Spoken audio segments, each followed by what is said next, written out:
Assalamualaikum guys, kita ketemu lagi. Sekarang saya udah ada di Kabupaten Bandung. Sebenarnya di Kota Bandung ya, tetapi tepatnya saya habis acara bersama dengan Dinas Pendidikan Kabupaten Bandung dan bulan tadi juga dengan motivator Pak Ari Ginanjar membicarakan tentang masalah guru. Nah, kesempatan ini saya pakai juga untuk saya menemui beberapa rekan-rekan guru. Ada yang guru honorer, ada yang guru PNS, sambil menanyakan kembali tentang bagaimana proses rekrutmen CPNS ataupun ASN P3K yang kemarin dari Cianjur sudah. Nah, sekarang saya tanya kepada guru-guru yang ada di Kabupaten Bandung. Kita dengar masukan-masukan dari mereka.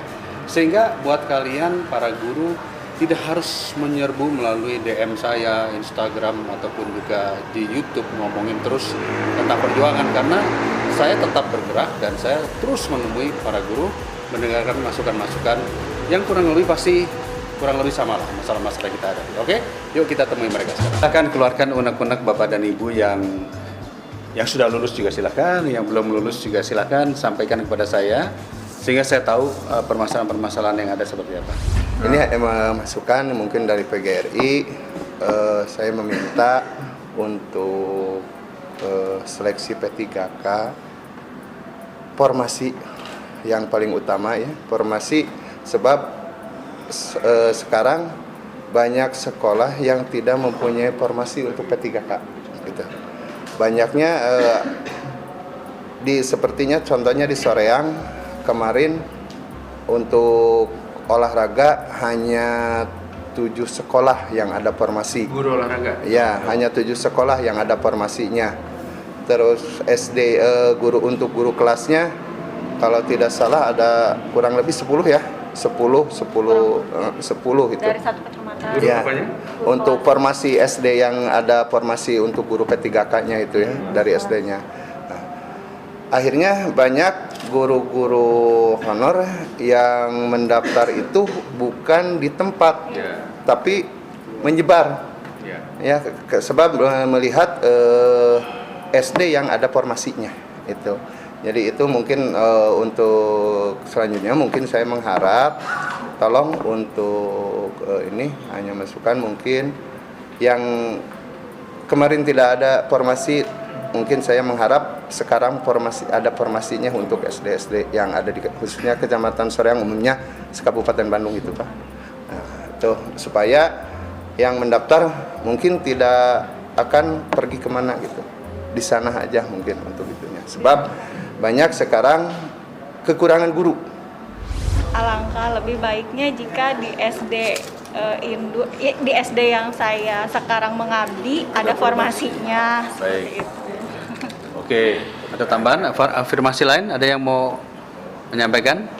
Oh, yang di bawah 35 tidak mendapat afirmasi, katanya sirik juga, Pak. Tolong diperjelas apa sirik? Loh, 35 gini ya, setahu saya ya, 50 plus afirmasi 100%, 35 plus 15%. Di bawah 35 dapat semua 10%. Oh. Nah, ini saya mau tahu karena nonton nggak YouTube-nya Pak Menteri kan yang menyampaikan ketika juga disampaikan kepada kami semua peserta dapat 10%. Oh. Apa tidak merasa? Nilai nggak berubah, tidak ada Nilai murni aja. Tuh, guys, dengar tuh. Berdasarkan laporan Menteri Pendidikan bahwa semua peserta mendapatkan afirmasi 10%. Tapi ternyata tidak dapat. Tidak ada, masih nilai murni. Waktu itu nyontek nggak waktu ngisi itu? Nyontek dari jangankan nyontek, kita fokus ke layar komputer Bapak di waktu. Saya tahu nih, waktu ngerjain pasti semua pikirannya begini, gaji 3 juta. Jadi bayangkan itu tuh. Jadi salah ngisi. Yang ketika di sekolah itu ada yang mendaftar, ada formasi, ada yang mendaftar, kemudian dari luar juga ada. Sementara ini yang 2 tidak lolos, kenapa tidak bisa diisi sama yang lain. Nah, itu. Artinya begini, mungkin harus ada kriteria yang jelas untuk yang peserta di sekolah induk itu dikasih aja misalnya seperti misalnya untuk pengalaman kerja 100% ya. Iya. Misalnya untuk afirmasi dan nah yang di dalam juga misalnya yang dari induk itu mungkin punya nilai plus sehingga kita bisa mengukur ini apa nih misalnya kok ini nggak bisa diisi sementara ada yang daftar dari luar Iya. yang lolos passing grade-nya ini tidak bisa diisi. Yang karena seolah-olah terjaga oleh yang dua yang tidak lolos itu gitu ya. Tetapi yang jelas begini, saya, kawan-kawan di Komisi 10, semua sepakat Bapak Ibu guru ini adalah orang-orang yang sudah mengajar sejak dulu, sudah mengabdi buat negara, membantu negara untuk bisa memberikan pendidikan. Artinya apa? Ini bukan pekerjaan baru. Buat yang sudah mengajar lebih dari 5, 10, 20 tahun. Ini bukan pekerjaan baru. Dan sudah berhasil menelorkan murid-muridnya, ada yang menjadi bupati, ada yang menjadi gubernur dan sebagainya. Jadi sewajarnya lah mendapat afirmasi. Jadi kalau yang 50 plus saja 100%, masa sih yang lama mengajar nggak dapat? Nah ini yang masih kita upayakan ya. Jadi sekali lagi kami masih mencoba mengupayakan. Tapi saat ini karena kita sedang reses, kita nggak bisa rapat dengan pihak kementerian. Kita baru rapat lagi tanggal 1. Tapi justru saya bikin video ini juga untuk saya bisa share kepada pihak pemerintah, pihak yang lain bahwa kami nggak berhenti bekerja. Walaupun reses pun juga kita akan tetap bekerja memperjuangkan hak-hak daripada Bapak dan Ibu guru. Ya. Saya dapat masukan dari kawan-kawan yang tidak lolos Pak ya. Ini kebetulan saya salah satu koordinator di Kota Bandung P3K. Jadi ada kawan saya yang ketika 2019 barengan dengan saya tidak lolos. Kemudian kemarin ikut, satu usianya sudah di 55 lebih.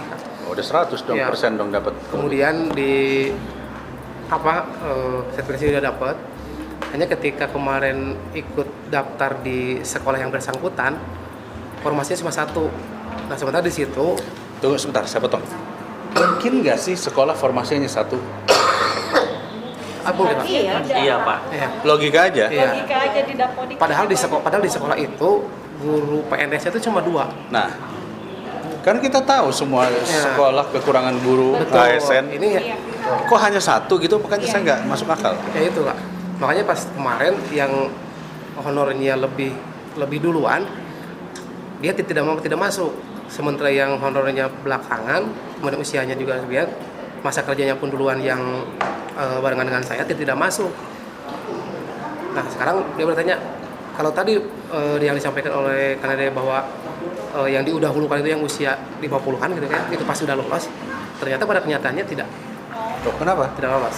Ya Pak Iwa ya, yang di Gunung Tik 1 itu yang Gini Pak, di lapangan yang sudah ASN juga yang sudah lolos dan lulus itu banyak pertanyaan berkenaan dengan kesejahteraan BPJS untuk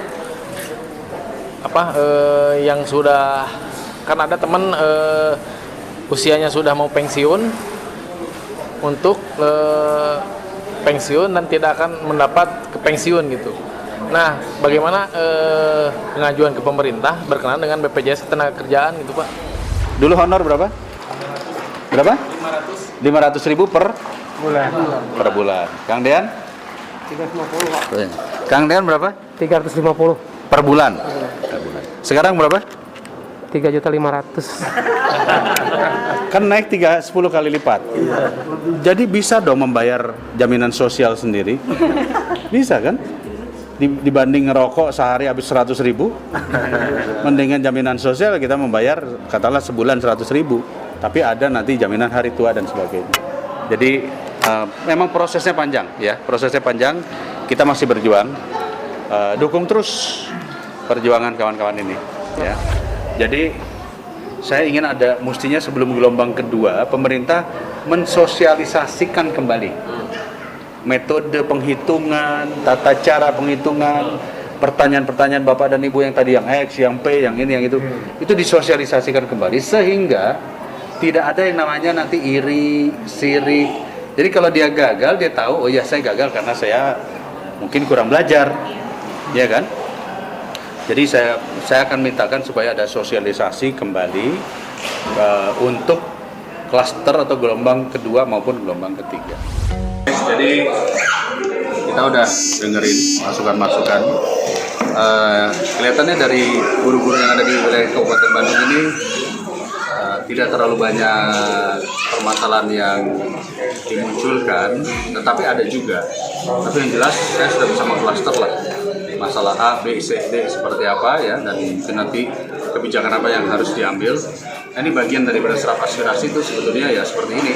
Kita menemukan langsung dari pelaku-pelaku yang ada di bawah, dalam hal ini para guru, para kepala sekolah. Ya.